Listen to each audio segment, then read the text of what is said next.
we have here is a special look at an upcoming project. As you can see, we have ourselves an old school vintage fiberglass chair. This is from my friends over at Old River Valley Antiques in Stewartville, Minnesota. Shout out Chris and the gang. Always got cool stuff down there. And what we're going to do with this one is do a complete restoration on it first.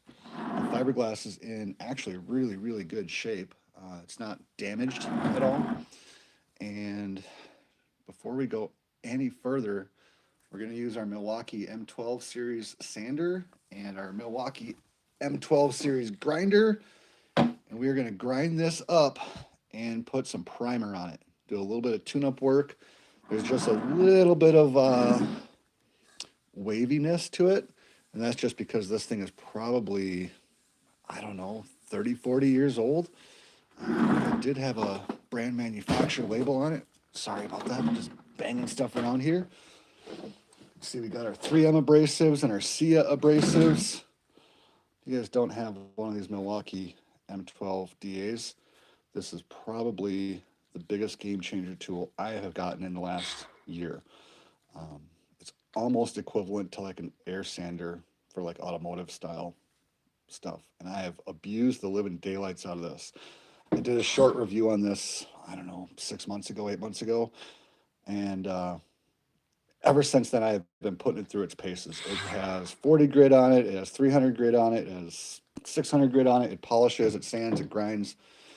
Same thing with this. I used to use a lot of Snap-on air tools, and I tell you what, game changer, game changer, game changer, game changer. So let's see what we got here for the manufacturer. I believe it was, sorry, it's upside down here. There we go. This is made by Chromecraft, is the manufacturer on this one. And I don't know if this has been restored or not in the past. It does have a couple little grind marks, so maybe at least the mounting brackets got re-glued.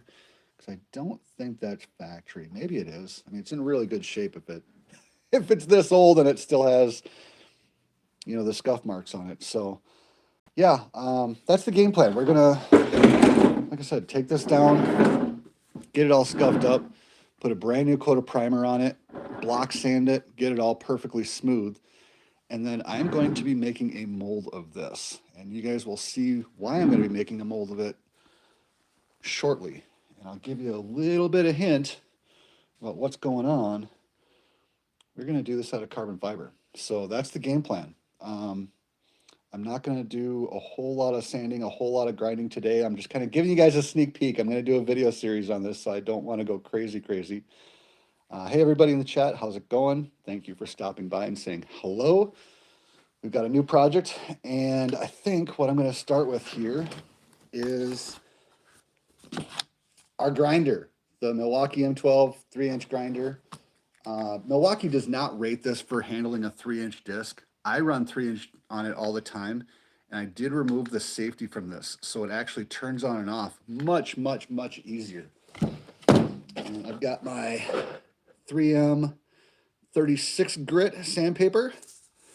So the roll-lock discs, I guess is what we're going to call them.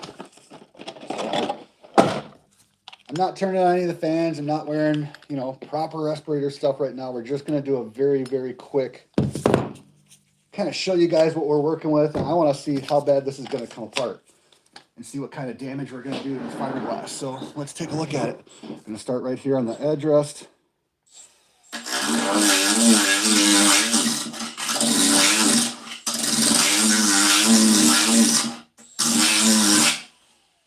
Okay, so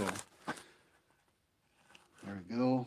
Wow, that's going to be really, really, really nice. You can see the 36 grit cuts right through that surface layer.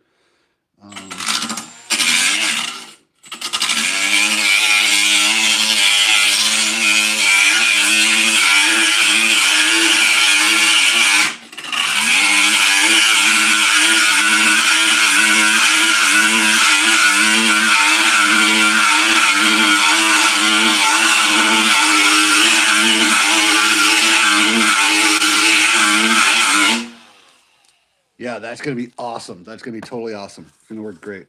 36 grit's going to blast right through that. So I'm going to do a whole how-to. I'm not going to go crazy and just kill the audio for you guys, but you can see the mess we're already making, so that's why I didn't want to go completely nuts right now. Stage one, that's nice and rough. The body filler and the primer that I'm going to use is going to stick really, really, really good to that once I get everything ground down with 36 grit. So that's our starting point. And then once we get past that, we'll come back with our 6-inch DA. And we'll kind of give it a once over to kind of help some of the smoothing here and there. There's gonna be a lot of hand sanding.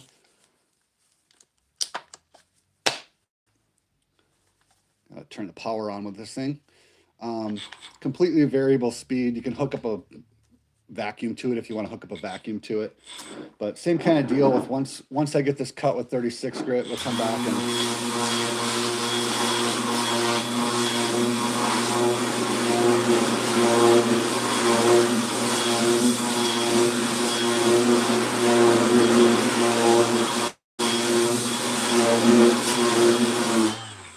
there we go.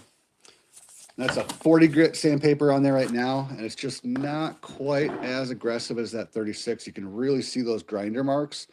That's going to be very important for our body filler stage. We want the best adhesion we can make. Like I said, because of the fact we're going to do a complete restoration on this before we make the molds.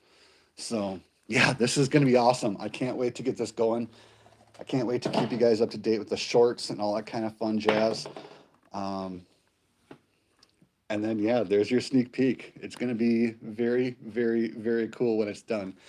I'm going to go through the whole mold process in terms of how we make the molds for these, and then the lamination stage as well, how we actually do the lamination. So if you're not sub, say hi, like some videos, all that kind of fun jazz. And stay tuned. This is going to be a cool project. So I just wanted to say hi, show you guys what we're going to be working on, and tell you to get ready because we're going to get fired up and do some cool stuff on the chair. So have yourselves a wonderful afternoon, and I will catch you all later.